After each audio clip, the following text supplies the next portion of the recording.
What's going on, everyone? Mike Proctor, that flipping accountant, and welcome to my podcast, Flipped Off. Today I got Greg Helbeck with me, one of my good friends of Velocity House Buyers. And I just want to say, how you doing, Greg? How's everything going? Mike, it's an honor to be a guest on your show, and I love the name Flipped Off. I love that. I got it. You know what? I didn't come up with it. It was Harry, our mutual friend Harry. Yeah. I don't even know what I was gonna call this thing, but he was like, I have a good idea for you. You should call it Flipped Off, because obviously that flipping accountant, it kind of leads into each other, and it's his idea. But thank you, man. Thanks for coming on. I really appreciate it. So, all right, tell us a little about yourself. So I'm Greg. I got started in real estate when I was 20. I'm 27 now, so I'm kind of sounds weird that I'm a veteran in real estate because I'm really not that old. But I've been doing this full time since really 2006. I started in 15 in like the late year. And then 2016, it was like guns blazing, still in college. I had no money, like whatsoever, maybe $2,000 in the bank, I was just flipping shit on eBay and, hustling, learning the business, taking action, but it really had no traction the first year and a half. Like did a few deals, I think it took me 9 months to get my first deal. I made $1,000. 3 or 4 months later, I made $5,000 on an assignment. And then I was just kind of, stumbling around and getting a deal here and there. I had no systems or marketing knowledge or anything like that. My 10,000 steps thing's going off. And I was just kind of like, I'm going to make this business work. And I had, a lot of time on my hands, and I had I'll be honest with you, Mike, I was a little lucky in the sense that when I started, I had no obligations. I had no overhead. I was 20 years old living in my parents' basement. So like the downside was I was young and inexperienced, but the upside was I had no overhead and I had, a lot of fallback, right? Like if it didn't work out, it didn't work out, but I knew it was going to work out. So after like really 2015, 16, 17, kind of spun my wheels a bunch. 2018, ironically, and I'm from the New York suburban area, the Hudson Valley. It's like an hour and a half from where you are right now. So that market was tough in the beginning. I really didn't know how to navigate it with the attorneys, and it just seemed like super challenging because I was listening to all these people from out of state talking about the business, and then I would go to New York and it would be like a completely different story. And I was like, what the hell is going on here? So I had this wild idea, 2018, I had a wild idea where I was like, well, I'm complaining about all these New York problems. If I were to market in a different area and I had the same problems, I'm a knucklehead.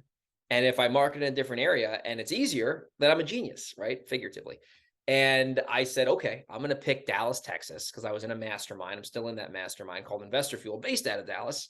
And I knew people there. It was a big city. There's a ton of distressed properties, I thought. And I jumped into Dallas and I started marketing into Dallas from New York, where I was living at the time.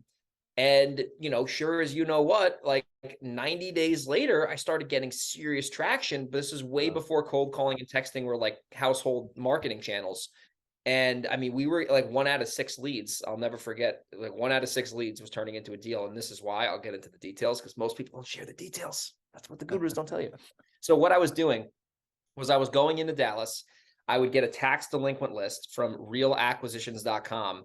And I would take that list and I would throw it through the software called AccuZip back in the day. Now they have a bunch of like list stacking softwares, and I would find the vacant, tax delinquent, dead owner houses. And there was like, I called it the trifecta of a deal, because I looked at the deals I did before that, and most of them were vacant, the owners were dead, and they owed taxes. So I'm like, what if I can just set myself up in a situation where I'm only talking to these people? And that worked like crazy. And literally, that was 90 days. I did that deal in Dallas, and then like a week later did another deal, and another deal. And then I started to learn like, okay, if I spend this much time calling every day, I'm going to get this amount of leads. And if I get this amount of leads, I'm going to get this amount of deals.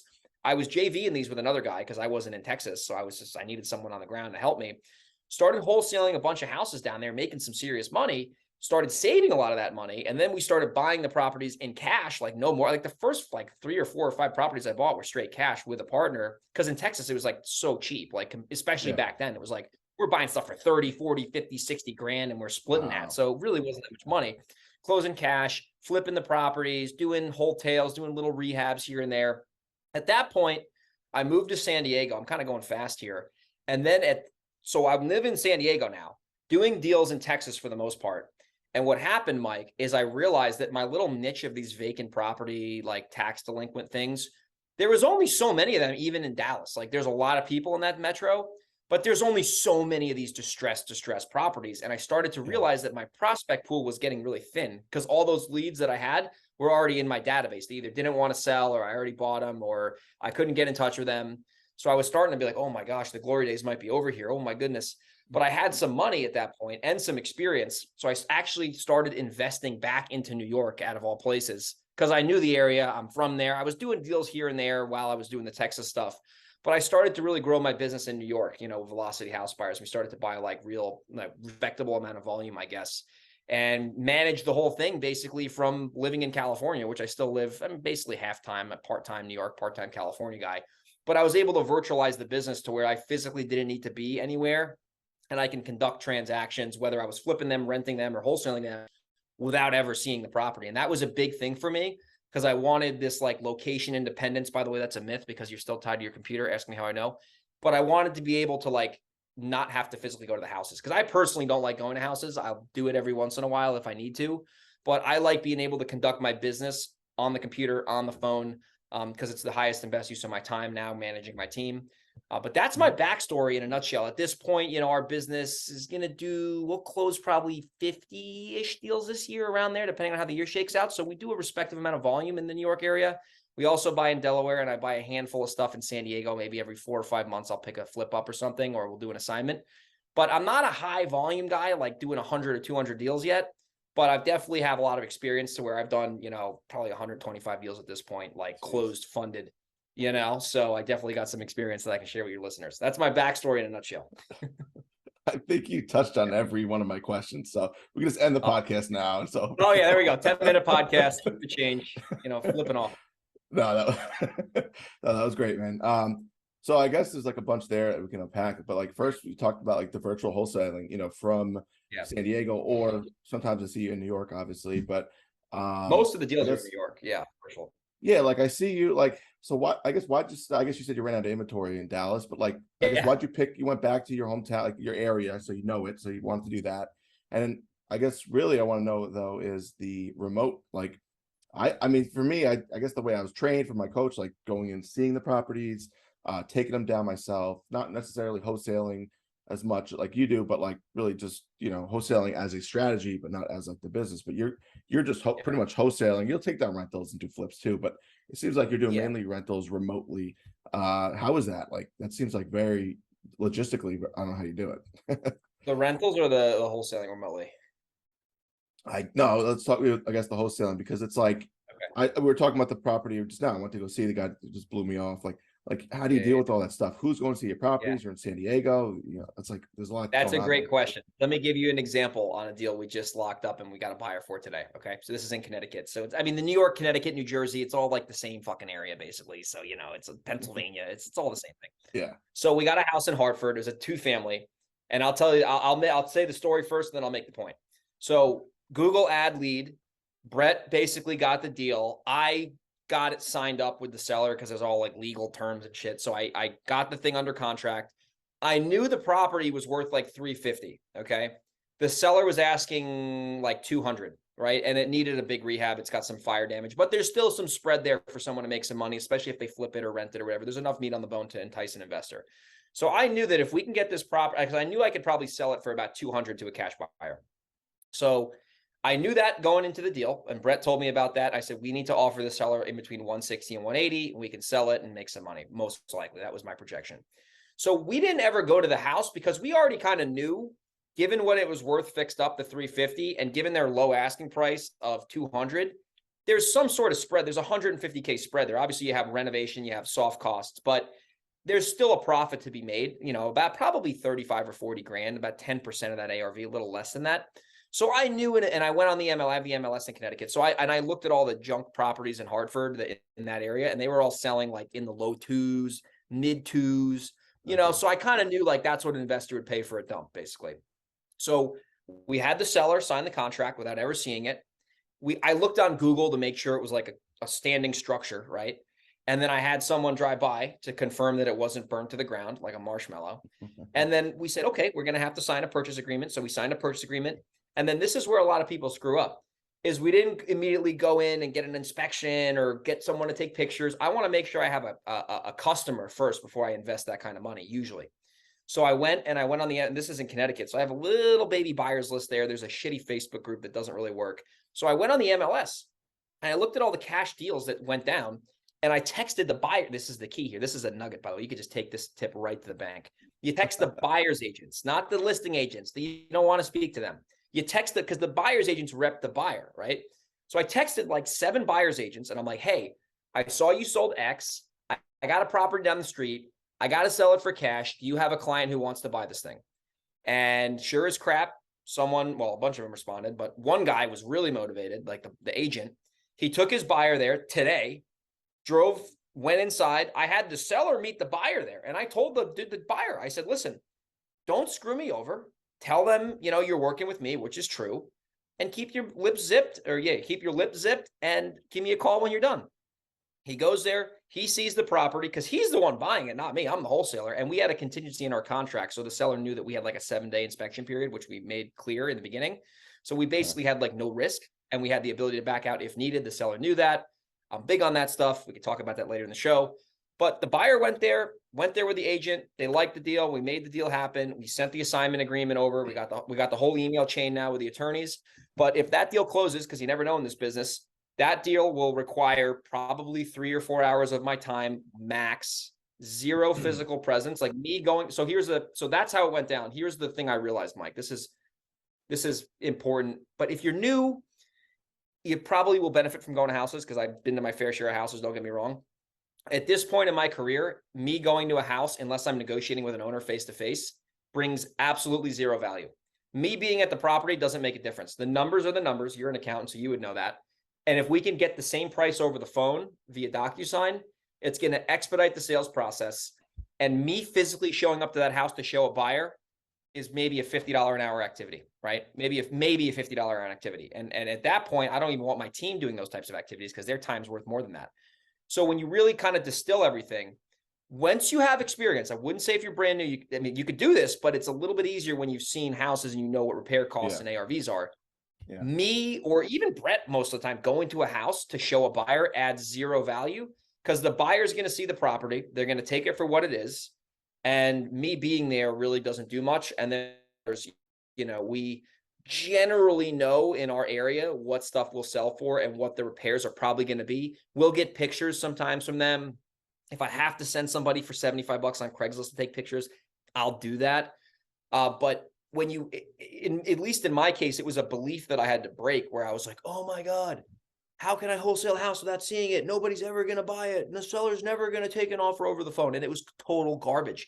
I have friends who do 250 houses a year without ever going to the property, right? And I'm doing 50, right? I'm doing like a fraction of what they're doing. And if they're doing it at that level, I can certainly do it on my like smaller level.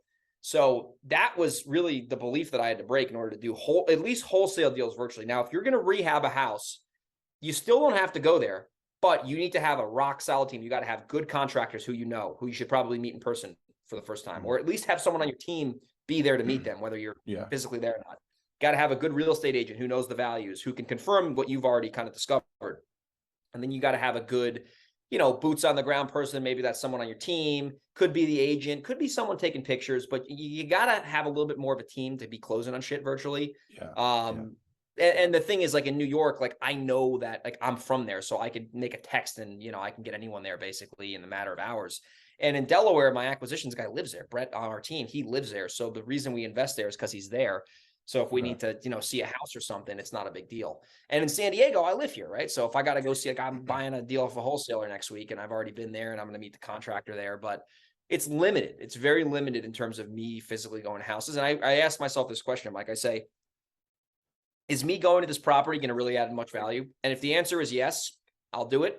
But if usually 9 out of 10 times the answer is no, you can have someone else go on your behalf. And it's going to save me time so I can spend my time doing the highest and best use, which is leading my team or working on marketing or looking at our pipeline or whatever the case might be, that is only going to require a phone and a computer. Long answer for a short question, I know.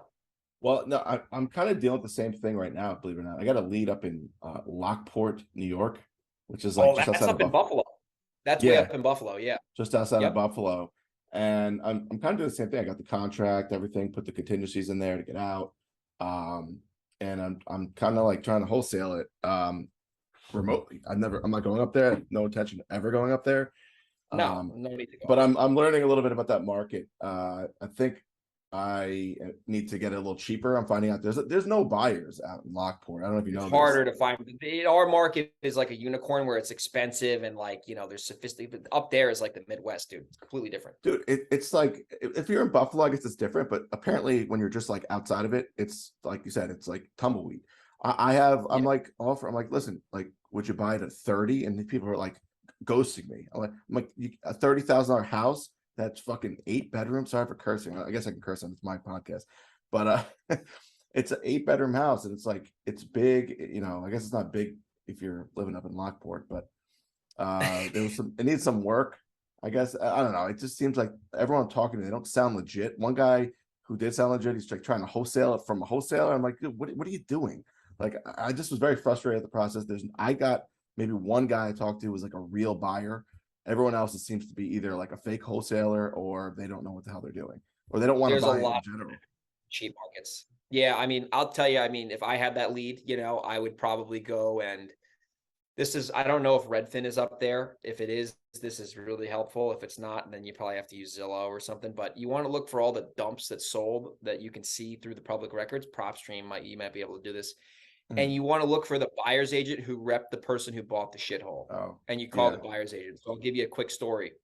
Did a little advertising this year in like the Reading, Pennsylvania area, like kind of like an hour outside of Philly. And we were getting deals, but I was like, I don't know this area. Like, I got to sell them. So I looked on Redfin and there was this one agent who was selling all these junk boxes. And I'm like, I should probably give this guy a call. His name is Juan Cortez. Juan, if you're listening, you're the man.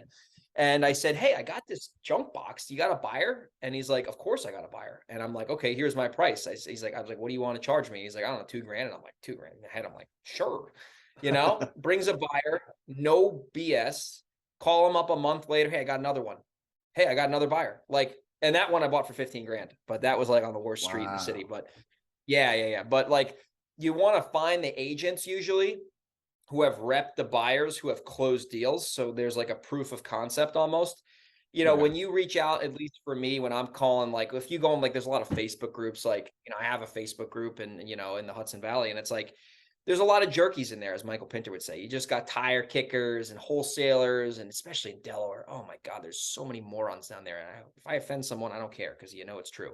But there's so many people just trying to yank your chain. But when you can connect with the agent, and the key here is a lot of these agents, they see these deals go down, but they don't do them themselves. Nothing wrong with that. But they're used to just being an agent on a deal, whether it's on or off market. And they have an incentive to get the transaction closed because that's the only way they're going to get paid. So I would probably tell you, if I were giving, I am giving you advice on this, but it's basically, you want to try to find the agent who has sold most of the shitty properties. And usually in an area like that, there's like one or two people who are selling the majority of those dumpy houses to probably 3 or 4 buyers, honestly. Yeah. Yeah, that's great advice actually, because like right now, like I'm just dealing with a bunch of nonsense people who are not real investors. Yeah, they're asking for this. This one wholesaler asking for the same contingencies that I have. Oh, I need an inspection period. I'm like, dude, just go see the property. Like, I'm giving you access. Get Go see off the property. bro.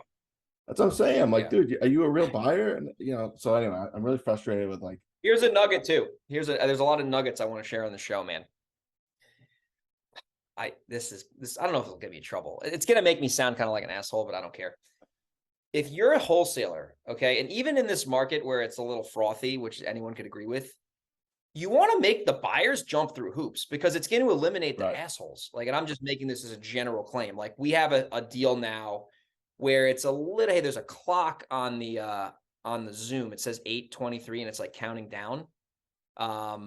Anyway, but you want to make your buyers. I see that now. What we could do is the camera going to explode? No, I'm just kidding. What we could do is tell me to upgrade to pro. So what we could do is I'm trying to do it right now, but what we could do is just stop it, and then I'll clip them together somehow later. There we go. Yeah, we could do like another clip, and then I could just clip them together. All right. In the hockey world, we'll call that an ice cut. Yeah. All right. End of period 1. Yes. Ice We're back. So what I was saying was, you really want to look for those real estate agents who are selling property, because that's really where you're going to find they're going to have an incentive. And then at the same time, they're also, they have a track record of they've at least hopefully closed one transaction unless the recording office is fraudulent, that's what I would probably say if in that area. We get leads kind of upstate, like you guys call like the Hudson Valley upstate, but in real upstate New York, not fake upstate New York. We get leads there, and I normally throw them away, but if they're motivated enough, we'll try to do what you're doing. I've just noticed in that, like those areas, you got to get shit for like dirt cheap, 30 grand. That's unbelievable. Yeah, I'm experiencing the same. I think you're absolutely right. You got to get it like 10 grand, 15 grand, 20 grand, maybe. Basically, at that point. Yeah, it's crazy.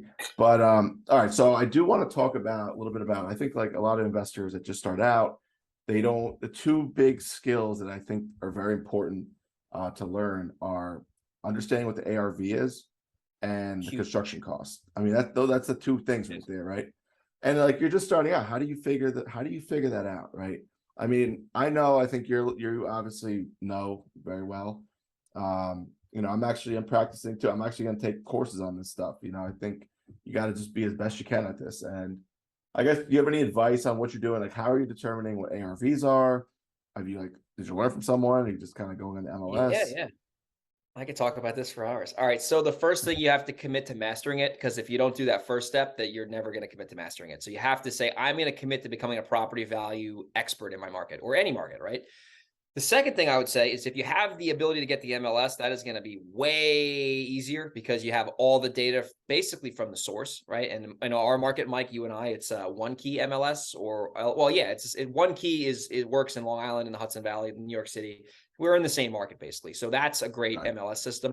LIBOR is complete garbage. Like the old one, it looks like, and the one in Dutchess is a fucking disaster. It's Mid Hudson MLS, I think, sponsored by Al Qaeda. It's so bad. Like, I don't even know how to use it to this day. It's so bad. So number one, commit to become a property value expert. Number two, if you can get the MLS, that's great. But if you can't get the MLS, which I'm assuming someone brand new might not have, I like to use redfin.com. And if you're in Mike and I's market, it is very active there and it's very accurate. The thing I like about Redfin is that you can go, you go below the property, you can hit like a tab, and then it'll show you like A, B, C, D, E, F, I think A through F of comparable properties that sold. And you can see on the map where that property is that you're comparing it to and how far it is really from your subject property. So you can basically see where all the other properties are in relation to your property, and they're real closed sales. So in terms of finding the ARV out, you got to look at that Redfin map or Zillow map. It's all the same shit. But you want to see, like, number one, is your subject property getting compared to other similar subject properties? So in Long Island, if you have a Cape, what have the similar Capes sold for? That's the first thing. You're looking for house type. What does this say? Suffolk sucks with the data. Nassau is much better, but at least in Suffolk, it's like a disaster. Same thing with Westchester and North Jersey. It's a mess. But you got to compare a Cape to a Cape, or a split to a split, or Tudor's more in Westchester, but like a Tudor to a Tudor. You have to kind of compare the same if you can. Now, if you can't, you have to kind of go off of like square footage, right? So if you have a 1,500 square foot Cape and there's no Capes around that sold, then you're going to want to go for like a 1,500 square foot raised ranch if you can, because they're kind of similar. Raised ranch is a little bit better, but you have to kind of start to get creative if you're not comparing apples to apples. But in terms of figuring out what the ARV is, you just got to take your subject property and then see what those similar properties sold for. And the key now in this market, Mike, is when did that property sell? Because at least in my area, if something sold in July, that is going to be way different now than something that sold in November, because the interest rates and the days on market are all impacted. So you want to basically start with that, right? And that's to just see what's sold. And then in terms of the condition, that's the big part. Like what was the condition was that property in? If you have the MLS, you can see pictures like straight up. Long Island is a little difficult. I will say some shit in Long Island I just don't understand. It just doesn't make sense why there's like they hide a lot of shit. But in the Hudson Valley, that does not exist. And most of our stuff's in the Hudson Valley, so I'm lucky. So you want to see the pictures. Now, was that property that you used to compare to yours, was it in dated condition? So like, could someone live there, but it was maybe looking like it was from the 70s? Was it a gut job, right? Was it an REO? Was it to the studs? Was it in terrible shape? Or was it in, I would call ARV condition, which is like granite countertops, pretty new cabinets. The key with this though, is, and I'm going to get really granular, is there's not that many like renovated properties that you're probably going to compare to. There might be one or two if you're in a dense area, but most of the ARV properties are going to be sellers who currently lived in that house until they sold it, but they either kept it in really good shape and updated it, or, you know, Right. they basically renovated the house as they lived there. So you'll see nice countertops, you'll see nice appliances, you'll see nice, reasonable bathrooms. So you can say like, okay, this thing sold for 485. My ARV is probably going to be anywhere from 485 to maybe 500. I always like to err on the side of caution, especially if I'm closing on something. But that's the first thing. Now, if you're looking at a property and it's, let's say it's not a disaster, but it's certainly dated, but someone could live there, the plumbing works, the buyer got a conventional mortgage, but maybe the countertops are outdated and the appliances are a little gross, but someone was clearly Yeah. living there. You want to basically say that's going to be a cosmetic remodel. And then now we're going to get into the rehab numbers. So now if we kind of got the ARV, to summarize that, it's you want to take the subject property and you want to go and see what similar properties sold, right, that are like that one. And if you can't do that, you go with off the square footage basis. And in Long Island, I mean, there's a lot of houses that it's very dense. So it's a little bit easier to actually comp in Long Island versus in my area because shit's a little bit more kind of spread out. Now, when it comes to repairs, you have to figure out what kind of rehab are you doing? What kind of rehab does the house need? If it needs cosmetics, right? This is huge. If you have a Cape property, okay, in Suffolk County, and it's not in the bougie area, and it needs a full cosmetic remodel, like I'm talking, it needs floors, bathrooms, kitchen, paint, you know, all that kind of stuff, you know, maybe some trim work. Trim, yeah. That's probably going to cost you and this is really all over the country. It's probably going to cost you anywhere from 45 to 60 grand. If you're going to do just cosmetic stuff, that's no plumbing, that's no electric, that's no roof, that's no windows, none of that. Just internal cosmetic. If you're going to put really nice stuff in there, anywhere from 40 to 65 grand, depending on what the contractor quotes you at, right? Yeah. On the other side, if you're going to go now and you're going to like rebuild a house without knocking it down, and you're going to need plumbing, electric, roof, windows, those are like the 4 big ticket items. Like a roof's going to cost you anywhere from 10 to 20, depending on how big it is, how many squares. The plumbing, I mean, that's a super open ended, but that's going to cost you anywhere from 4 to 10 grand, you know, best case for plumbing, maybe even 15 if you got to repipe the house. You got the electric that's going to cost you 2 to 7 if you got to just do like some basic electric work. That's a big spectrum. And then you got like windows. I mean, $350 to $400 per window. And then you got to pay for someone to install those windows. You're probably looking at like $550, $600 a window. And then if you got 10 windows, 12 windows, that adds up. So generally, if I need to like redo an entire property with plumbing, electric, and cosmetics, you're looking at a low end 75 if you're lucky, and an upper end, I mean, you know, well over 6 figures, 125, 130, 140. But the key here is, without getting way too boring on people, is you always want to assume it needs more work than it does. A big problem with wholesalers is they have these stupid ARVs that make no sense, and they have these dumb repair budgets that make no sense. They're like, oh, it needs 45 grand. And like the things like to the studs, and you're like, 45 grand for the sheetrock, you know? So that's where you got to, as a wholesaler, you need to be conservative with your numbers. I think it's going to sell for 400, but I'm going to call the ARV 385. I think the repairs are going to be 80, but let's call the repairs 100, right? Because when you're a wholesaler, you're trying to sell someone like me or you or anybody a property. If the wholesaler's numbers are somewhat accurate, I mean, I'm going to do my own research no matter what, but if the wholesaler's already got some decent numbers, it's going to make me continue with that email and probably call them and get someone out there to see it. But when I see wholesalers that, you know, share inaccurate numbers, it's an automatic kind of like just drawback. Like, this person has no idea what they're talking about. Like 40 grand, that doesn't even make any sense. But, you know, that's the long answer. The short answer is really, you got to look at a lot of deals, right? Like what I just said sounds really cool on a podcast, and it, you know, hopefully is applicable. But until you start looking at properties and making offers, right, it's going to be really hard to apply that. You have to be like swinging at the plate, and then you'll start to see, oh, okay, yeah, that ARV is actually 400, and oh, it just sold, and okay, that makes sense. Oh, this one sold, that is for 350. Right. Okay, that rehab, it's probably 50 grand. You can connect the dots, right? But it takes a lot of practice. It honestly, what I would do, you know, I think I might have done this when I was starting out. I basically took like a property, and then I took like what I thought it was worth, And then I like lined it up to what like a mentor already had the ARV at, and I saw how far off I was, Uh, and then he would tell me like, oh no, this and that. That's what I did, and that really helped me. that's actually very Differentiate. helpful if you have someone that can in your market that can help you with that stuff. What I started doing in the beginning when I started, I would go look at a lot of properties every weekend. I go to open houses and stuff, like properties I knew I never Yeah. would get or wouldn't be in the ballpark on. But I think I was just getting a lot of experience seeing the product, Yeah. and then like meeting realtors and stuff like that. So it was all good there. But then when I was getting close on deals, like other deals, I was actually paying for an inspector to come out to the property. Like, because I was, let's say I had an accepted offer, which happened to me many times. Offer got accepted. All right, call my inspector, Mike. I said, Mike, come out to the property. Let's get this thing inspected, set it up. He would give me a big report and everything like that. Then I could see exactly, oh, like what did I miss? What did he catch? Like, and then I would always like look at him when he's doing the inspection, so I could see like what is he looking at? Oh, he's looking over there. He's looking at the windows. Oh, he's looking at the downspouts.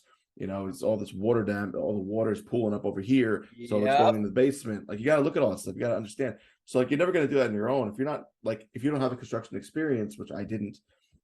You gotta like I was hiring inspectors to come out and give me like a write up of the property, and that's how I learned in the beginning. So listen, I lost a lot of money because I was paying inspectors and I was losing out on deals, obviously, because like I might have missed something and I had to like renegotiate or something like that. Yeah. So like I That's was a losing great out on tip, dude. deals. I've done that Yeah, too, especially when I was living in New York full time. Like I would, I'd pay for inspection like normal. And I would follow the guy around and I'd say, oh shit, look at this, look at that, look at this, look at that. And they would just point things out that you would miss with the naked eye. And like I know construction decently well, and I still miss shit all the time. I mean, I've done so many fucking projects, Mike, where I'm like, I thought I had my rehab dialed in and I missed something, and that was 5 or yeah, 10 grand, which still made it profitable, but less profitable, by whatever that dollar amount was. But you got to be open to paying professionals for their time. Like, even if it's an yeah, attorney and you want to pick their brain for an hour. I mean, if they're somewhat yeah, successful, they're probably busy. And to pay an yeah, yeah, attorney $300 an hour is a great use of time because you can squeeze a lot of value out of that attorney, yeah, because you paid them and they have an incentive to be on the phone with you or be in person with you. So right. don't be afraid to pay a professional. I think that's a great piece of advice. And especially when you bring an inspector, repeat business, and give them referrals. I mean, they're going to be like your best friend, because you're giving them free business. Yeah. And to take it even further, what I was doing is I was bringing contractors out to give me quotes. And, that was something too. Like I first off, I was trying to find contractors in the beginning. And then like what I was doing is I was offering to like pay them. So I'm like, listen, you came out, we didn't get the deal, but you came out to like 3 properties. Let me like give you like at least, $50 or something like that. Yeah. For each visit or whatever. And like some of them, like, they wouldn't even take the money. Like, no, Mike, don't worry about it. But it was like, listen, I'm dragging you out here for 3, 4, 5 times now, and we're not getting these deals. So, and but that's also me trying to get price discovery too. Like, what are these guys charging for this? Like, and I'd have like a detailed scope of work. So then you get ideas like, oh, this guy will do this many square feet. He'll do the floors for X. He'll do the sheetrock for Y. And then you kind of piece it together. You're like, all right, now I can kind of figure out like maybe a 60,000 is right for the rehab. Or maybe I was Yep. missing out on deals because I was saying that's a $80,000 rehab, and then you come in 20,000 less than you probably should have.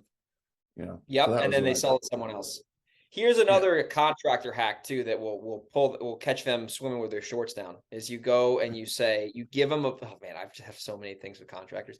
You just give them the budget and say, can you do the budget or not, bro? Like, and you give them a fair budget. You don't try to cheap them out. You say, hey, I know the numbers, especially when you're virtual. This is my budget. This is my line items. This is what I came up with. Can you make this budget work? And you basically, normally when I negotiate, I always say never make the first offer, but with a contractor, for heaven's sake, definitely make the first offer and say, hey, I'm at 60 grand. Can you make 60 grand work? And if they're somewhat reasonable, they'll probably agree to you, assuming your budget isn't insane, right? And it's like it has like a legitimate, like, and it's professional and you make it easy for them. Maybe they yeah, come in at 70 and you negotiate a little bit, but like if you can do all the upfront work and basically hand it to them on a silver plate, hey, this is the scope of work, this is exactly what I need to have done. That way they don't have to go there and like they can just literally like take your scope of work and confirm it and then be like, oh yeah, we can do this. That works. And then you can, yeah, hopefully hire them. Um, yeah. yeah, But that's it's big. important. Like it's important. What I always say too, like to new investors. And I'm fairly new too. Like I'm not seasoned vet like you are, but I always say to people, like, it's very important to know, you got to know your number. If you're wholesaling, you essentially have to know your numbers better at or better than a fix and flip investor, 100%. because I you agree. have to get your numbers cheaper than they could buy it for. Unless you're just preying on, there's an idiot investor out there who's just going to overpay, which we've seen the last couple of years. I was But gonna say, it's San Diego, California. Come out and hang out with me. I'll show you 20 of them. I just got a feeling like a lot of those guys, like I Yeah. was talking to a couple today, like, I randomly get in touch with these guys, like through other realtors. Oh, I got another investor hooking you guys up. So I'm talking to this guy today, and he's buying like something I would have bought for like 200, maybe. He bought for 340, and he's trying to sell it to me at Oh, 360. send them to me. He's like trying to sell it to me for 360. I'm like, dude, not only am I going to pass, I'm like, you should probably put it on the market and try to listen. Maybe someone will pay that, but it's a hoarder house with no plumbing. Like, what do you want me to do? Gosh. Oh yeah. No, So oh boy. it's That, important. You got to know your numbers, and like that's why people think they see YouTube wholesaling so easy. Oh my God, we're gonna go into these properties and we're just gonna like get all these under market properties into contract, and all these investors are gonna pay 100,000 more than I asked for it. It's not true. You're not. First off, it's not gonna happen, and you really got to know what the hell you're doing so you can, because no one's just gonna give you the house away. That's what they're thinking. no. Like, oh, I'm just gonna get all these discounted deals.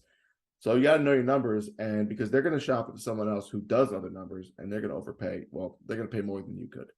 100%. And especially too with like new wholesalers, especially in the New York area. If I'm sure there's a bunch of New Yorkers listening.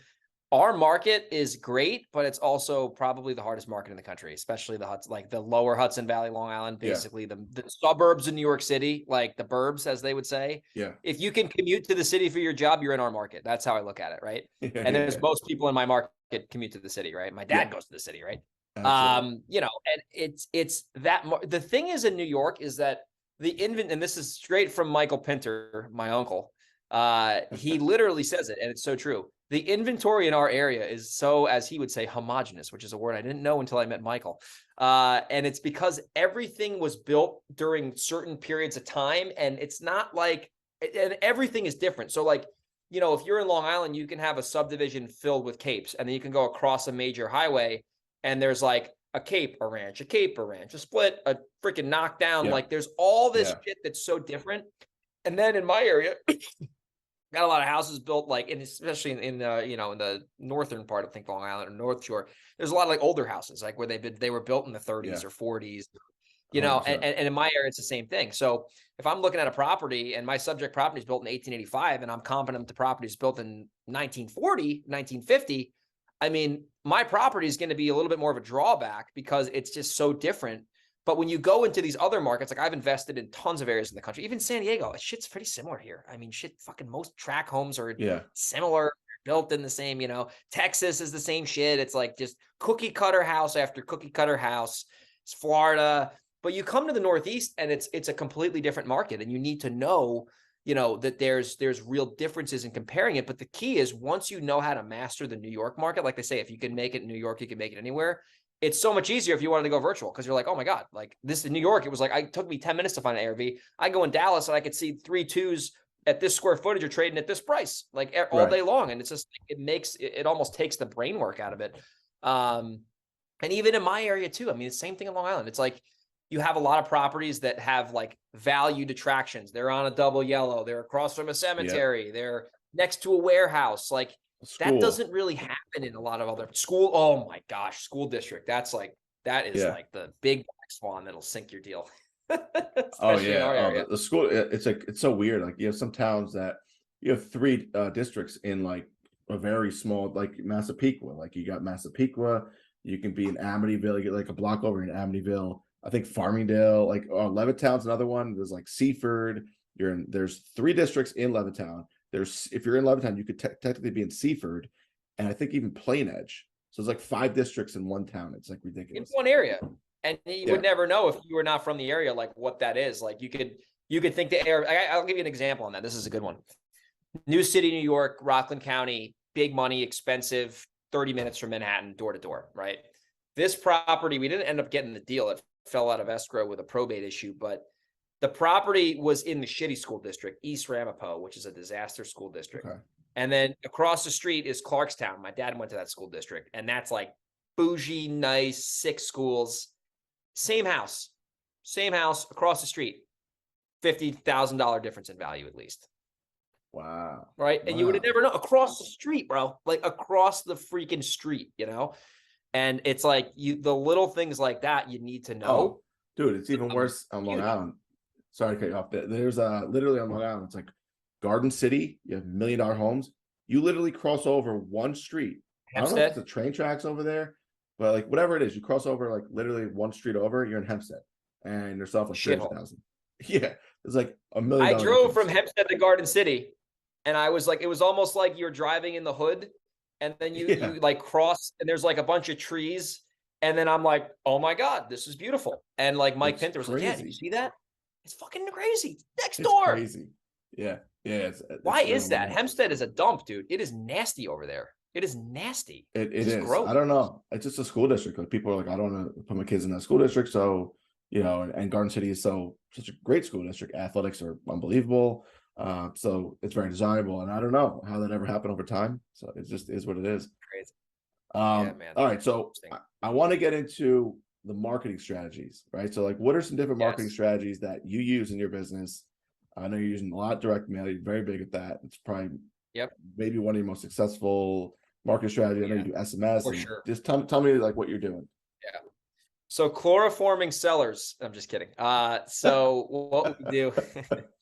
So the main thing that we do is direct mail because it's predictable and it's consistent. And I've just learned a lot from doing direct mail. Like I've just been doing it for so long. The reason I love direct, and I'll share all the other ones.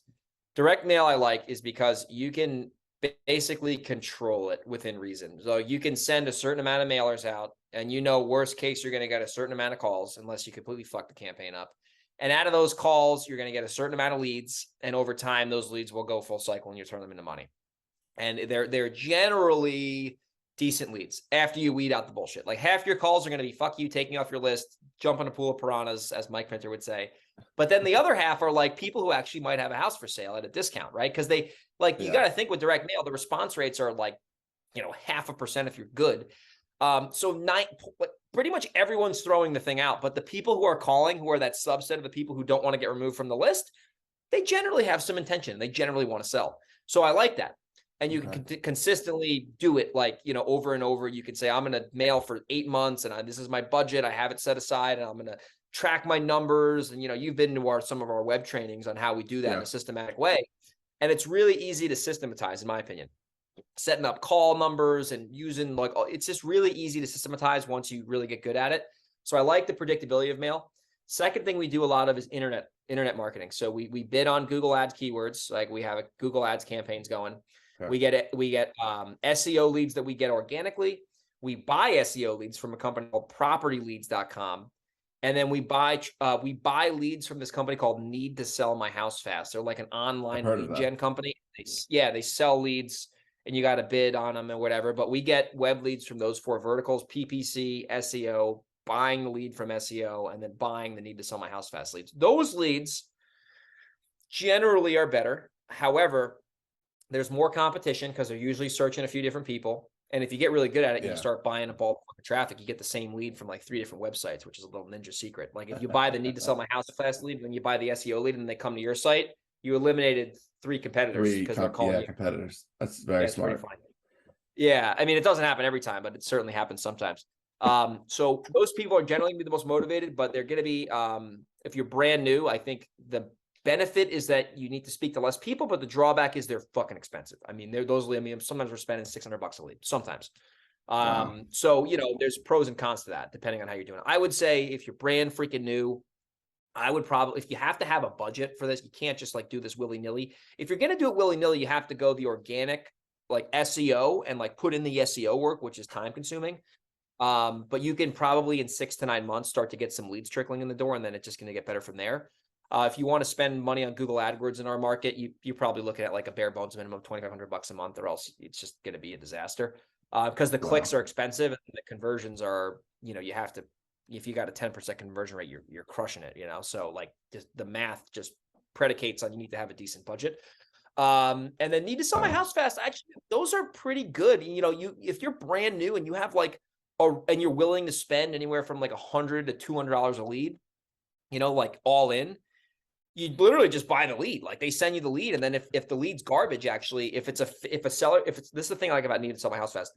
If the seller's not selling a house, if they directly imply to you that they are not selling a property, or the property's listed on the market, or it's a wholesaler, or the phone number's not working, they'll refund you and you don't pay Right. for it, which is fucking crazy. So you Yeah. only pay for leads that are like real leads, which I like. How would I those would turn out? probably Like, recommend them. what do you get in like, all right, you like I was looking on that website, it's like 150 for a Suffolk County lead, something like That's that. cheap, dude. That's So fucking cheap. yeah, like it's cheaper than Nassau, which is great. Maybe it's a little more, maybe it's 175. But anyway, like, all right, I buy that lead, right? The guy's telling me on the phone, oh, you get 35 of these a month. They get 35 a month, right? So I Yeah. had to bid them and all that shit. The point is, like, how many do I need to buy to get a deal? Like You 10? probably need to get Pinter 20 to said 25. 20. He said 20. That seems a little 20 higher. to 25. Really? Okay. Yeah, but the thing is this, like, if you look at the net leads, so like let's say you buy 30 leads, right? Like let's just make out of those 30 leads, probably 20 of them you're gonna get refunded. So you're gonna really look at like net 20. Really? Yeah, because there's a lot of like we got like 4 leads today from that alone. You know, I disputed I think almost all of them. Maybe one of them I kept, but they're not selling the house. Like they're not selling the property, and you just dispute it on the website. It takes 2 seconds, and you don't pay for it. They don't even charge your credit card. It's a straight wash, right? They're Wow. gonna call the lead and confirm that they're not selling. But like with Google Ads, we get a ton of assholes calling who have never selling, and they're like it's the wrong number, or it's like, oh, I made a mistake. I was on the toilet and I filled something out and I'm not selling. But like Google's not going to refund your money, but Need to Sell My House Fast will actually stand behind their product, which I like. You Wow. probably need 20 leads to answer your question. Probably 20, 20 but that's net over leads. time.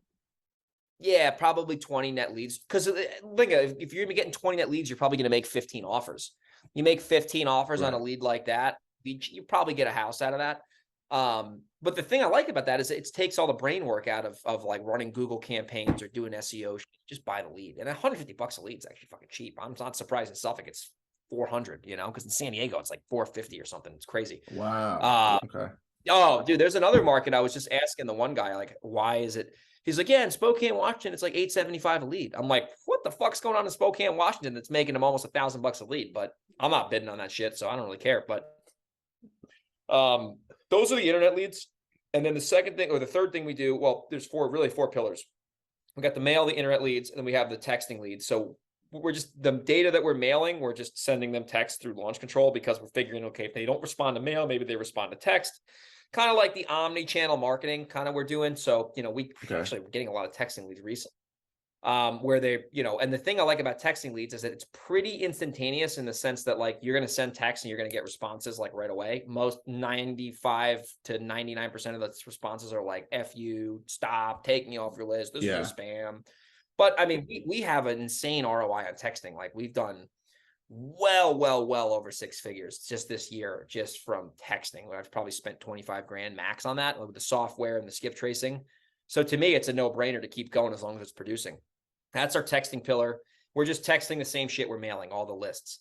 And then the last one is one of my favorites. It's referrals, it's wholesalers, it's JV deals with other investors, because those leads come to us basically for free from my social media, from a lot of wholesalers I really like if they know their numbers. And then other new investors who might not know what they're doing. They want to partner up with someone who knows what they're doing. So we get a lot of deals from that, like a lot. Like this year, well over 6 figures of like net income to our company from other investors bringing us deals, whether we're JVing them or we're buying them as a wholesale deal. So, My I coach think is that, no, I yeah, was just saying would you say my coach is really big on that. Like he has huge? it's the network, it's growing your Yeah, network is going to be your biggest one, it's going to be your biggest return on investment, like the zero essentially. Doesn't cost you absolutely. anything. But it's going to be one of your best return on like your best marketing strategies. So yeah, 100%. it's the realtors that I network with, it's the investors, it's the attorneys, it's all kinds of people that are 100%. going to And it makes refer you deals. the lead too, like the lead almost comes like pre-sold to you too. Like if it's a referral and it's an attorney who's like, hey, my client just inherited this property, it's a dump, Nobody knows about it except for you. Make them an offer and let's put this thing together. You already got the attorney there to do the deal. So yeah, that's powerful stuff. Even realtors too. I mean, oh my God, I would never list this house. It's a disaster. And then you give them the list back or whatever. And it's like, Yeah. it's free money for them, Yeah.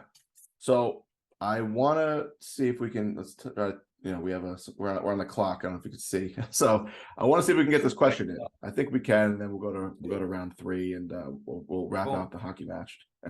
I love it, dude. I love it. Second question or other question is about SMS, right? So I know you're doing SMS. I'm doing SMS as well. I kind of want to pick your brain on like what your strategy is. Like, I'm kind of just like blindly, reaching out to thousands of people, right? Yeah. Everyone, F off, take them off your list. Fine. They're over here. They're gone. A lot of people, no, not interested. Okay. I'll try to put them on like a drip, like a 60-day drip or something like that. That works. And then I kind of work through the leads one by one. So I don't know, like, and then I try to like, once I think they might sell, I'll get them on the phone. So I don't know, how early are you getting them on the phone? Yeah, I can definitely help with that. So I got to say, big disclosure, I am like basically removed from that in our business at this point, not because I'm a rock star, because it's so fucking time consuming. So I've done it. Yeah. My assistant she's the best texter I've ever seen in my life. Like it's unbelievable. Like, so I'll tell you how we do it. So we vet them hard, right? Because we don't want to put in bad gas into our car, right? So we vet them hard on the text thread, and we make them communicate about the house. Like if they're not giving us information about the property, they're most likely bullshit artists. So we ask them, why are they selling? We ask them, we pretty much ask them what we would ask them on the phone, but through text, because generally that's how they want to communicate. So we ask them why they're selling. We have built out templates for this. Why are they selling? How's the condition of the property on a scale from 1 to 10, right? And then, it's a 7. What makes it a 7? Oh, it needs this, that, and the other. All through text. And then basically we send them a whammy. We call it the discount text. Basically say, the disclaimer, we'd love to buy the property. We'd love to get on the phone with you. Before we do that, we just want to let you know we are investors. So generally, if you want top dollar for your property, we might not be able to pay that. We need to make a profit. With all that being said, does it still make sense to get on the phone? And if they say yes to that, bam, that thing is smoking hot because they're already like pre-qualified. And when they get pushed into our system, they're hot, right? And the reason we do that is because we have a small business. Like I have 2 full-time employees, right? That's it. So if we had a bigger team of VAs, I would say push anyone who can fog a mirror into the system, and we'll have a lead person follow up with them. We don't have that capacity right now. That's not where we're at. So we pre-qual them heavy on the texting. So when Anna on our team pushes them in, they're pretty motivated, right? Or at least reasonable. And they've been vetted and there's information about them and we know what's going on. So we pretty much keep them in launch control until they are worthy of getting pushed into our database. And then once they're in our database, we treat them just like a regular lead that would be from any other channel. That's such a brilliant system that you have. I really like that you did that, because I used to just spend my time all day fucking dealing with assholes when I had no employees. It's a fucking mess, dude. I'd be like dealing with an asshole. That's what I'm dealing with. It's like, I'll give you a funny story on texting. This is fucking ridiculous. I was so pissed off. This asshole in California, I don't know his name, but he's a jerk. He had me meet him at a fucking Starbucks and he never showed up because it was a fake seller. Met him at a coffee shop to fucking try to do the deal right by the airport. So it's like 20 minutes from my house. He doesn't even have fucking property for sale. Like it was a complete fake. And I'm like, enough with this bullshit. I'm fucking pissed. Yeah. So you get, because you're texting somebody, it's like, there's no like resistance. It's like you can tell someone I'm, a magician. Like it means nothing until you see him, So after that, I was like, fuck this. I am not, like, we're vetting them hard. And think about it, if they're really interested in selling their property, they're going to share some information about it, like the condition, why they're selling. Like it's pretty much common knowledge, like, why they're selling. Like, but if they're not willing to share that kind of information, maybe you get the occasional unicorn who wants to speak on the phone. But we found that at least it still produces. So the thing with us, listen, my strategy might not be a bulletproof, like, ironclad strategy, but it produces an ROI. And that's the only thing that matters, is dollars in, dollars out. If we're getting an ROI on our texting, we could be doing it the right way or the wrong way. Obviously, there's always room for improvement, but it's working for now. And it allows us to spend less time with unqualified leads and more time with fewer qualified leads, so we can ultimately get to the same objective without as much work. Okay. Yeah. So that's very interesting, because I'm dealing with the same thing, like just talking with a ton of sellers. Would you say the thing that takes the most time is just getting the people on the phone and talking to them? Because what I'm dealing with now is a lot of that. No. And it's like the texting is, you click the button a million times, you read a few Yeah. texts, you filter them out. That doesn't take that long, but it's like, I feel like, talking to people on the phone all day is taking me forever. Yeah, so we don't put them in there unless they're talking to us on text, and if they're talking to us on text, they usually will be open to the phone.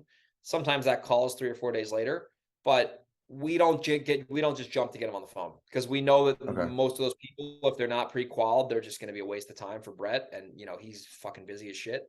So we set him up to where he's only talking to reason. I mean, listen, not every seller is great, right? You know that, but there's better sellers than there are. There's more good sellers from texting than there are bad sellers, because if they're a bad seller, we'll put them in the drip campaign and then they'll get automatically followed up with until they want to share more information. And it's just good for both parties, right? Because if they're not willing to talk, they're probably not willing to sell right now. And if they're not willing to sell right now, we can't help them right now. Okay. All right. That makes sense. All right. Yeah, fewer leads, better conversations. Round two's up. We'll stop this Boom. thing and go to round three quick. All right, we are back. Round three. All right, so it's got a couple questions left. I want to talk about talking to sellers and having a response plan, right? So I think, like, all right, a lot of new investors come to me to like talk about all these marketing strategies, like, oh, direct mail, postcards, what kind of letters do you use? Like all these questions. And I'm like, I was there. Like that was me, But what Yeah, I realized like what happened? Okay, you do all these marketing channels. Someone's gonna call you, like, I need to sell my house. You need a response plan. And so that's like, all right, I guess we could, it's kind of two questions, right? One is, I think just stating that new investors, you need a response plan. And I developed one for me. I'm sure you have something for you and your team. So that's important. And then two, like, you got to practice talking to sellers, the skill set. I think that, like, maybe if you're talented in sales, that's great. But like me as an accountant, we're not salespeople. So, you got to practice. What I've learned is practicing that skill set, sharpening it the best you can. I'm still learning. Is huge, and probably one of the most important things you should be doing right away, as well as trying to get deals. But that's what you should be doing. You should be worrying about, like, what's the best marketing plan for you? Should you go in direct mail? No, get out there, talk to sellers. If you want the best marketing strategy, just go out and call people. Like that's the real honest right. truth. But no one wants That's to do the that. truth. No one wants to do that. That's true. So I guess can you touch on that a little bit? Yeah, so you are an accountant, so you actually are a salesperson to the IRS. Yeah, right. Like the joke. I'm like, I should You're get the selling commission for IRS. everything. It's crazy. Fucking. Well, usually it's like you're selling IRS on why this guy doesn't need to pay, the 30 grand in taxes. He needs to pay 10, Anyway, I digress. Right. Just figure it's a bigger conversation. So really, when it comes down to sellers, this is something where I can tell you everything you need to hear about a seller, but until you're at the plate taking swings, it's going to mean nothing, right? So the first thing I would tell anyone who's brand new is you got to expect to absolutely suck for the first couple months. It's going to be like you're going to be trying to speak Mandarin to somebody when you don't know how to speak Mandarin, right? That's okay, and that's normal, especially who we're dealing with. We're dealing with a 5% of the marketplace when 95% of people are going to sell with a realtor, right? So you're going to suck. It's going to be awkward. It's going to be scary making a low offer to someone when they want 300 grand more. Like that is scary, and it's normal human behavior. But I tell a lot of, I do a little bit of sales training with people, and it's like, I'm like, you're going to have to desensitize yourself to this. Like you can't I'm sure the first time a firefighter went in a burning building, he was scared shitless. And then, his 80th building, he's like, oh, it's normal, just put the fire out, You got to desensitize yourself. You got to understand that you're going to suck in the beginning, right? So once you can mentally accept that fact and understand that over time you're going to get better, then you have to have a system, like you said, a response system. So what I like to do to like boil down sales into keep it as simple as possible and make it applicable. There's really 4 pillars, right? You want to set the stage with the seller. So you want to tell them exactly what's going to happen on the call, right? So, hey, we're going to get on the phone. I'm sure you're going to have some questions for me. I'm going to have a few questions for you about the property. And then at the end of this call, if you think it makes sense to hear an offer, I can give you the offer. If the offer works, great. If the offer doesn't work, there's no pressure for you to take it or anything like that. So you want to set the stage. That's the first thing. That's good. The second thing is you want to find out, why they're selling. Hey, like what's making you want to sell? Like, how come you want to sell this property? You want to find out their reasons, right? Because if they don't have any reasons for selling, there's probably not going to be a deal. Hey, how long's that been going on for? Like there's 3 questions. There's problem, impact, picture perfect. Problem question would be like, hey, Mike, Yeah, it's a great property. You got in Oyster Bay. I mean, why do you want to sell? Well, I want to move to Florida. Oh, move to Florida. I mean, what's making you want to move to Florida? And then you're going to ask an impact question. How long's that been going on for? Well, my family lives there, and it's kind of weird because, like, they're all in Florida and I'm the only one. I'm in New York, and I kind of feel lonely, and you see that problem is starting to impact them personally and make them make an emotional decision. And then the third thing is the picture perfect question, which is, hey, so listen, pretend we're shaking hands, 2 days from now, and you're happy as a clam about everything, that we talked about. What are your next, like, what is it going to look like when you're able to go to Florida? Like, how are you going to feel when you're in Florida and you don't have to worry about this house in Oyster Bay? Oh my gosh, I'm going to be able to sit there and there's going to be no more snow. And you're getting the seller to basically identify the problem, let you know if the problem is actually a real problem via impact, and then tell you how good it might feel once they're done selling the property. Obviously, this sounds great on a podcast. It's fucking awkward to say, especially in the beginning, because you're like, oh, well, you're going to be like, why are you asking these weird questions? But if you have a real motivated seller, they're not going to care, and they're not even going to know what you're doing. And it's going to benefit them, right? You're not manipulating them. So the second pillar is the questions, okay? The reasons on why they're selling. The third pillar, this is the thing that scares the absolute PISS out of people, is the deal killers, man. Because there's only one thing preventing the seller from giving you their house, or not giving you their house, selling you their house. That's the wrong word. Sometimes they give us their houses when they're nice, but it's the deal killers. And it's like, what's standing in the way of them doing business with you? Is it another investor? Are they shopping? Are they going to list in our market, Mike? Right. Most people list their houses in our fucking expensive metro area. People list their house. I mean, that's just the truth.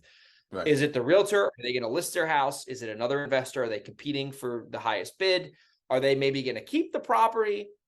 Is it a family member holding them back from selling? You got to identify and isolate the deal killers, or in the sales world, you'd call that an objection. What are their objections? You want to find their objections out before you make them an offer. Because when you're dealing with a seller, and this is something, I mean, I can literally talk about this for hours, bro, because I've been training this and I've been doing this for so long. There's really one objection, and it's going to be whatever the deal killer is: shopping it, keeping it, renting it, realtor. And you got to find these objections out before you give them your offer, or in sales, you'd call it the presentation. Because once they know what you have, AKA your offer, or if you're in sales, the pitch, they have all they want from you, and they have no incentive to talk to you again, and they're going to ghost you. And I'm sure you've had this happen. They just fucking fall off the face, like that lady in Wyatt danced with me. She fucking went off the fucking rails. Yeah. You know, like, it is what it is. So you want to find out their objections, deal killers. That's super big. And then the last thing, this is high level, obviously, is you want to negotiate, right? Negotiating, like, obviously anyone will sell their property at the right price, right? So you want to get into the negotiation. And in my opinion, this is generally the way to do it from what I've studied and done, is you want the seller to give you their first, because that makes shit a lot easier. Yeah. If you don't have them give you their price first, you could still do that, but you need to understand how to do price anchoring, because if you truly can buy the house at 200 and you start at 190, kind of hard to go up 10 grand. But if you start the negotiation at 165, and then you can show them how you might be able to come up to 190, they're going to feel like they're getting a better deal because you came all the way up from your original price. So you need to understand price negotiation. Like I bought a house off a wholesaler. Quick story. He wanted 5. This is in Cal. And I was like, I don't think I can do that. Kind of ballparked him at like 460. And I'm like, I got to see it. It might change. I'm not going to bullshit you. And he's like, okay. So then I came in at like 440. We ended up doing the deal at 450. But if I were to just come in right away and give him his price, he might have been like, well, I might be able to get more from this guy, Greg. But I came in, I'm like, this is where I need to be at. I had my guy there. I have the lender. Like, we're good to go. But I need to be here. So the sellers need to feel like they're getting a good deal, because like we've had a lot of scenarios where, like, in the past, we've gotten better at this, but like they're motivated, they're hot to trot, they called your mailer, oh my God, I gotta sell this thing, and they're like, I need 200 grand and I know it's below market, and then you go, oh my God, I can do 200, and like, oh, okay, great, and they fucking ghost you because they feel like it was too easy for them, right? But if you come in, you're like, ooh, 200, Bob, is that the best you can do? Is there any way you have any wiggle room on price? And then, well, I don't know. And then they have to feel like they worked for it, right? Like if I go buy a car and I walk in there and I'm like, hey, I need this Mercedes Benz and I'm willing to pay 80 grand. And the guy goes, sold, 80 grand. I'd be like, oh, no, dude. Yeah. Should I ask 60? Yeah, I'm a jerk. So, it's those 4 pillars. It's setting the stage, setting the expectations, finding out why they're selling, the why and the reasons. the deal killers and objections, and then understanding how to negotiate properly. If you can master those 4 things, and it takes years to do this. Listen, when I first started, quick story, I was a knuckle dragging Neanderthal, as Michael Pinter would say. I couldn't get 2 words out of my mouth. I was a fucking idiot. And I had no idea what I was doing. And that's everybody who's brand new. But Yeah. I actually invested in a sales training. It's crazy how like the world works, man. I was like in desperate need of sales training, and I was looking at Sandler and all these other reading books, and and I found this guy named John Martinez who has real estate investor specific sales training, and I was like, bam, that's exactly what I need. And I bought his training and I actually implemented it, and it changed my life, right? Because I took his system, right? And I almost made it my own now, because I have different ways that I do things that are different from John. But I was able to, number one, I committed to learning how to communicate, and I worked on that craft, and we still work on that craft. Tuesday's our sales training day, where we master our craft and we role play and we master communication. And this is a skill that's a lifelong skill. And even when you learn these skills in the real estate business, it works on your wife. It works on your girlfriend. It works on your uncle who's pissed you didn't go to the Christmas party. It's the same shit. It's all human communication, So I would say that if you can follow the 4 pillars of setting the stage, figuring out why they're selling by asking good open-ended questions, figuring out the deal killers or objections in advance, and then learning how to negotiate properly by getting the seller to go first and anchoring. If you can build on that, it really allows you to have a lot of traction forward. That's the most important skill set. I mean, like the sales skills, just learning how to talk to people. Huge. I mean, like you said, it's helped me too. Like I haven't taken sales training, but over the last couple of years, I've definitely gotten better at communicating and things of that nature. Dude, it's helped me at my job. I've gotten promotion. It's helped me in all sorts of things. Obviously, my business stuff is things are starting to work out better. So I guess, I mean, it's a slow ball that took years and years to kind of push forward, but it's a skill set that I'm getting better. And listen, I could probably get a lot better because I don't have any training like you have, and I've been doing this for as many years as you have. So, but I think that's the most important skill set I think people need to be learning is, it's a science, bro. I'll tell you my favorite part about the real estate journey. This I'll probably have my assistant clip this out as a reel or something. But the biggest thing that there's 2 things that I've realized that really made an impact. And it's number one, this is a great business and you can do very well if you commit to it. But the person you have to develop along the way is the most fulfilling, more than the money, more than the lifestyle, more than the nice watches and all the nice crazy shit you can buy. It's the person you got to become in the self-development through this business. And the second thing, most importantly, even more importantly than the first thing, is the relationships. And even you and I, Jeremiah, Mike Pinter, if it wasn't for real estate, I would not know any of you guys, right? Or Naman, or all my friends in Cal. Dude, the freaking bond that can be built from relationships through real estate as the vehicle, it's lifelong friendships, and it's a bond that can't be broken. And I think that's the most valuable thing that I have gotten on my journey so far, is being able to develop those relationships in conjunction with the personal development. It's like, as Ed Milet says, entrepreneurship is the most is the biggest personal development package you'll ever have, with a massive compensation plan attached to it. I totally stole that from Ed Milet, but it's true, I don't think I could have said it any better. I mean, it's the building of your network that, your network is more valuable than the money you're making every year. It really is. So that's huge. And, I've been growing we both have. I mean, I've been growing my network. A lot of, I didn't know anyone when I first started. I mean, but social media and just getting out there and talking to people has, changed everything. So that's been great. I guess one of my last questions was going to be like, do you have any tips for new investors? And I guess we kind of touched on it, but do you have anything like you want to say for new investors? Yeah. So I'm going to give them some high level stuff, because it's the most important. You have to commit to this business. You have to understand. I actually just met with a new investor for coffee one-on-one for like 2 hours last week. And I said, listen, it's a great business. It's wonderful, but it's fucking hard.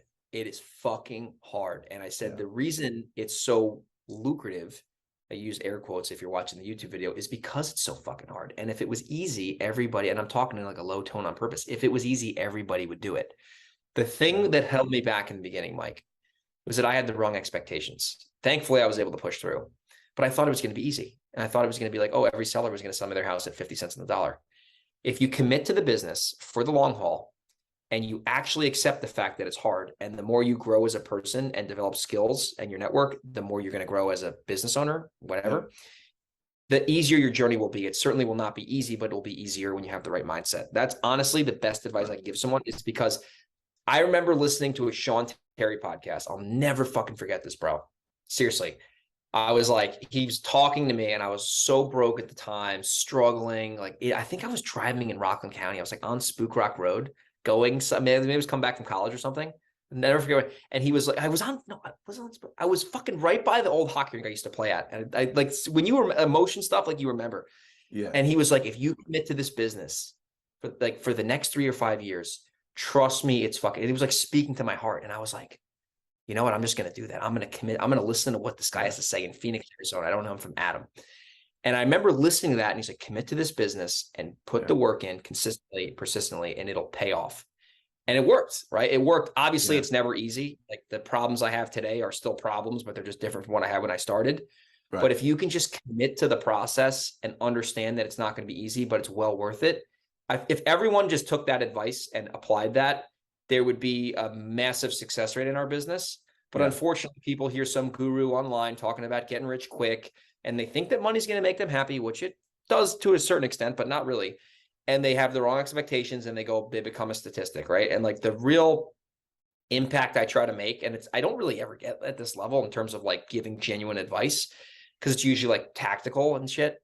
It's like, if you just fucking commit to this and understand it's hard and you really want to do it, this is a proven business model that will work in any market, right? But you have to be willing to go in here with your head on your shoulders and with the right attitude.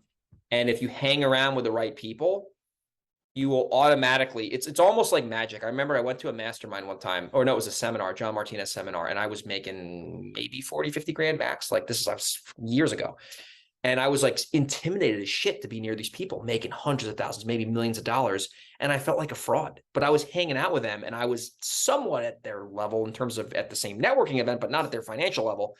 And I remember, I'll never forget this. It was in San Diego, bro. Dude, this might be the best interview I've ever done. Like, seriously, you're cracking me open like a walnut. And I remember we were in Little Italy at an Italian restaurant, and it was so expensive. And I was like terrified of the bill. I was like, oh my God, I only got water and oysters. And the bill was like fucking crazy. And I was like, holy shit. And we all like split it. And I was like shaking, like getting on the plane later, like, oh my God. And I was so intimidated by my environment. But that environment ultimately became my peers and my friends. And some people I even coach now, which is fucking weird. Yeah. But like, that wasn't even that long ago, which is the weird thing. That was not really, it was probably 5 or 6 years ago. And I was like totally intimidated. And now those same people are people that are in my peer group, like good friends I can call. I train some of them. And if I was able to get from that level to this level, I'm not saying I'm the king by any means, in that short of a period of time, the point I'm trying to make, the main point, is not how cool I am, because I'm certainly not cool. It's you can do a lot in a relatively small period of time. Like 3 to 5 years seems like a long time, but it goes by in a damn flicker, bro. It goes by like that. The days keep ticking, right? And when you can compress your skills and your network, you can look back in 5 years and say, holy shit, look what we were able to do here. And you could be in a completely different state, a completely different lifestyle, completely different, financial situation, network wise. And that's really, in my opinion, where the fulfillment comes with any real estate person. It's the person you can ultimately become over time. When you really go deep and commit to it, it's amazing, bro. It almost like gets me emotional. I'm not going to choke up on the record here, but like it like really like being able to articulate this to you. And I don't know, maybe like you like casted a spell in my apartment that's getting me to confess my sins. But like even articulating this to you now makes me like somewhat emotional about like, holy fuck, man. Like this is a great business. From. Yeah, man. Like and I'm talking about anybody. I'm using my story as an example, but when you really commit to this business, it will fucking change your life. And you can take that right to the bank. If you commit to the business, it's amazing what you do in a relatively short period of time. Yeah, there's a lot there. It's like you need determination, but you need grit, because it takes, I always say, like, I think everything is like, everyone wants the instant gratification, right? Everyone thinks in a year, if I do this for a year, I'm going to be doing deals. And I'm like, you're probably not. But I think if you do it for long enough, 3 to 5 years, I really believe that if if you're in the game, people see you, they know, they trust you now. It's like, all right, Mike, we didn't work out on that deal, but now you know what? I got a deal. I think this might be good for Mike because I trust him or whatever. People start sending you deals and you build that, rapport with people, and you do it in 10, 20, 30, 40 times. You start to build out your deal funnel. But yeah, it doesn't happen overnight. It doesn't take a year. It doesn't take 18 months. It takes 3 to 5 years. And people quit Yep. 12 months in. People quit. And people that are way more talented or whatever than me and you even, like, I'm just saying, Yeah, like, man. people, dude, I see all the time.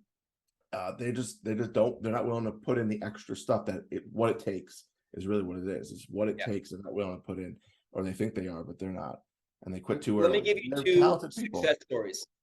Yeah. Yeah. Let me give you 2 success stories of people you should have on your show that I'll just highlight because they're good friends Yeah. of mine. One of my best friends. But so look at a guy named like Jeremiah Dalton, right? He's in your area.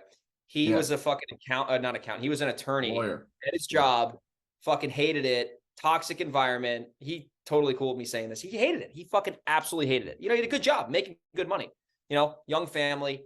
He quit his job over time, committed to the fix and flip business, and now he's one of the biggest fucking flippers in Suffolk Yeah. County. The guy's building like a fucking he's building a property out in the Hamptons that he's going to develop for a client, for a buyer. Like he's doing a development deal.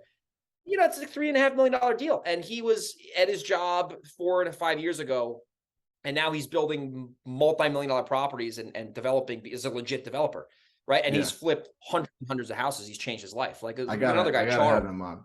I gotta have him you on got to because have him on. I look up to Jeremiah. I really do. He Yeah. does a lot of volume. He's a good role model.